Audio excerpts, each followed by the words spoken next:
ګرانو کتونکو السلام علیکم. زه محمد سلمان همدرد د حق غږ پښتو چینل خبري لنډیز کې ستاسو کوربه او ستاسو پام را اړوم د مهمو خبرونو لنډیز ته. د امریکا او طالبانو هوکړه یو کله نشول.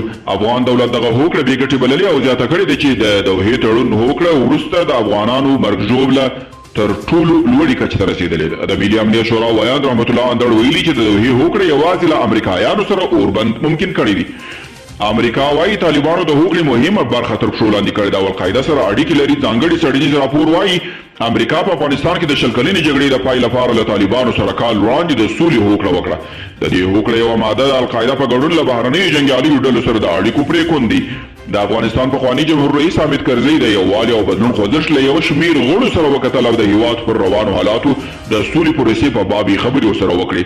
د یادې ناستې ویناوالو سوره د افغانستان د خلکو ملي او حیاتي هیله وبلله او د جګړې او افغان وژنې پر ختمېدو یې ټینګار وکړ او روسیې په افغانستان کې د ریل پټلۍ پر پراختیا برخه کې هر اړخیزې همکاري او پانګونې ته چمتووالی ښودلی دی.